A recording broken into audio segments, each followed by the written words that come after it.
Arvind Kejriwal gang के भ्रष्टाचार की भूख ऐसी है साथियों, जो खत्म होने का नाम ही नहीं ले रही है।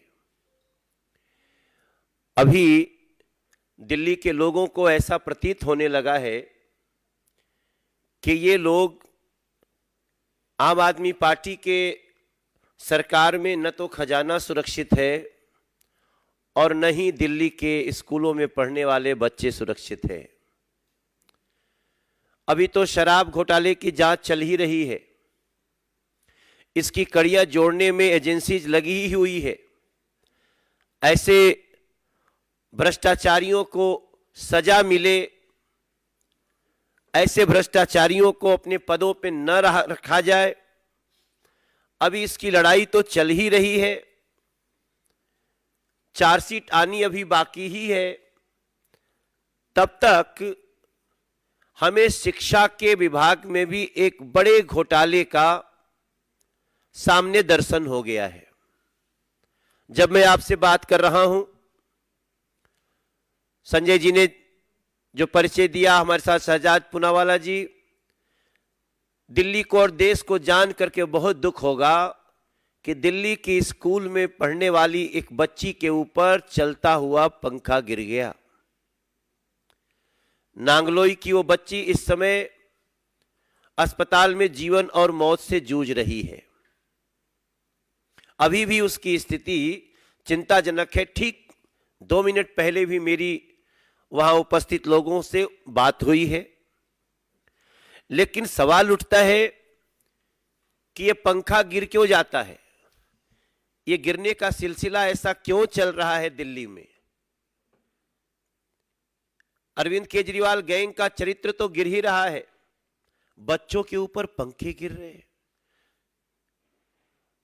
अभी तो किसी दिन यह भी समाचार आ सकता है कि स्कूल का आधा हिस्सा ही गिर गया।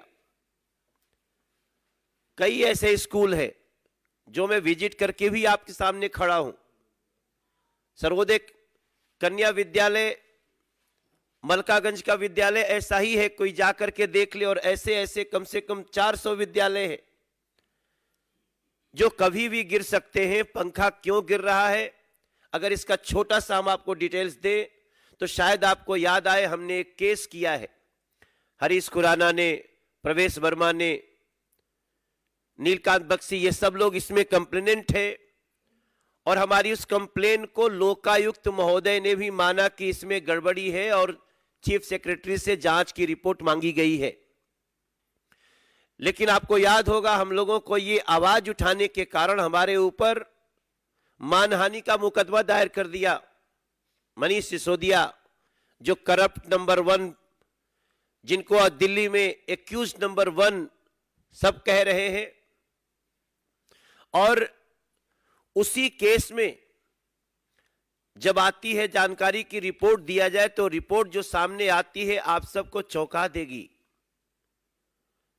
हमने केस किए थे कि 5 लाख रुपए के कमरे 25 लाख में बन रहे हैं। 5 का 25, ऐसा दिल्ली के लोग सन्न थे। लेकिन जब ये रिपोर्ट आई है तो आप सभी को जान करके दुख होगा कि ये रिपोर्ट कह रही है कि ये 5 का 25 नहीं, ये 5 लाख का 33 लाख है। ये 5 का 33 हो गया है। ये हमारे दिल्ली के विद्यालयों की शिक्षा की व्यवस्था, जो कमरा बन सकता है 5 लाख में, वो इन्होंने बनाया 33 लाख में। और ये हम नहीं कह रहे, ये रिपोर्ट है। इस रिपोर्ट को पढ़ने के बाद कोई भी चौंक जाएगा कि जिस शिक्षा की बात करते हैं उसका देखिए स्थिति क्या है। आप जान के हैरान रह जाएंगे कि इन लोगों ने नंबर ऑफ रूम्स बढ़ाने के लिए, उस लूट को बढ़ाने के लिए, टॉयलेट को भी कमरों का नाम दे दिया। मैं समझता हूं दिल्ली नहीं, पूरे दुनिया में यह अनोखी लूट हुई होगी जहां कमरे बनाने में 5 का 33 तो हो रहा है, लेकिन टॉयलेट को भी कमरा में गिन लिया गया। यह रिपोर्ट कह रही है in 194 schools 1214 toilets were constructed. Toilets were counted and projected as classrooms by Delhi government. भ्रष्टाचार की ऐसी भूख, मैं समझता हूं यही कारण है जहां आज एक बच्ची जीवन मौत से जूझ रही है, चलता हुआ पंखा गिर जा रहा है। अगर इस देश में, दिल्ली में कोई भी सुनेगा दिल्ली के स्कूल में बच्चे पढ़ रहे होते हैं तो पंखा गिर जाता है, उस अभिभावक की स्थिति क्या होगी? दिल्ली सरकार में स्कूल में पढ़ाने वाले अभिभावकों की स्थिति क्या होगी? और यह पहली बार नहीं हुआ है, यह पहले भी कई बार हुआ है, लेकिन उसके बाद भी बड़े बेशर्मी से इसको सर्वश्रेष्ठ ऐसे लोगों को पुरस्कृत करने की बात करते हैं लोग। आपको जान के दुख होगा, अभी तो शुक्र है बेटी की जान अभी लगता है कि बच सकती है, मगर इसके ऊपर उनका जवाब नहीं आएगा। मनीष सिसोदिया, अरविंद केजरीवाल गैंग का जवाब इस पे नहीं आएगा। आपको जानकर के हैरानी होगी कि ये सेमी परमानेंट स्ट्रक्चर बनाते हैं स्कूलों में, जिसके कारण पंखे गिरते हैं। अब सवाल उठता है, what is semi permanent structure? Semi permanent structure का मतलब होता है कड़ी कुंडी की छत, जो बहुत ही मजबूरी में बनाई जाती है, बहुत शॉर्ट टर्म के लिए बनाई जाती है। दिल्ली के इतने लाखों बच्चों के साथ ऐसा खिलवाड़ क्यों? सेमी परमानेंट स्ट्रक्चर क्यों, परमानेंट स्ट्रक्चर क्यों नहीं? अगर इसके तह में जाएंगे तो एक और भी बड़ी सी कहानी आपको सामने दिखाई देगी। मेरा मानना है ये इन्होंने सेमी परमानेंट स्ट्रक्चर, कड़ी कुंडी की छत बनाने के साथ ही इन्होंने दिल्ली सरकार में पढ़ रहे हमारे बच्चों को खतरे में डाल दिया। और ये सारी जानकारी तो तब आई है जब कोर्ट ने एसीबी जांच शुरू करने के जल्दी की आदेश किया। लोकायुक्त ने मान ही लिया इसमें कुछ गड़बड़ी है, रिपोर्ट मांगी गई है। लेकिन आप सोचिए, बात यहीं तक नहीं है। जिस दिल्ली सरकार के स्कूलों में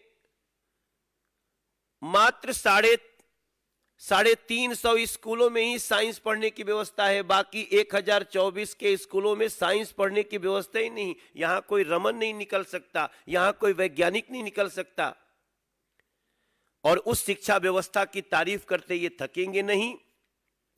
हमारी आवाज को आप मानहानि लाकर चाहे जितना भी रोकने की कोशिश करो, अरविंद केजरीवाल, मनीष सिसोदिया, लेकिन आपको यह जवाब देना होगा कि दिल्ली सरकार ने 5 लाख का कमरा 33 लाख में कैसे बनाया, टॉयलेट्स को भी कमरा क्यों गिना, और आज बेटियां, बच्चे असुरक्षित क्यों हैं, स्कूलों में पंखे क्यों गिर रहे हैं, इसका भी जवाब आपको देना होगा। मुझे लगता है कि इस बात को उठाने के बाद निश्चित रूप से आम आदमी पार्टी इसका जवाब देगी, लेकिन जवाब इसी मुद्दे पे देना चाहिए। इसको भी डाइवर्ट करने की कोशिश मत करना, शराब घोटाले के प्रश्नों की तरह। आपको इसका जवाब देना होगा, क्योंकि इसका जवाब मात्र मनोज तिवारी या शहजाद पूनावाला, संजय मयूख नहीं चाहते, इसका जवाब दिल्ली की जनता चाहती है। देखिए, ये लोग आजकल जो कार्य कर रहे हैं और जिस प्रकार से मुद्दे को डाइवर्ट करते हैं, हालांकि उनकी मास्टरी है, वो इशू डाइवर्टिंग मास्टर हैं, लेकिन इनके स्कूलों में 16,400 से ज्यादा शिक्षकों का अभाव है। आप कह देते हैं हम 20,000 नए, क्या 22,000 नए कमरे बनाए, तो उसमें टॉयलेट आ गया है तो अलग बात है, लेकिन अगर नए कमरे बनेंगे तो पढ़ाएगा कौन?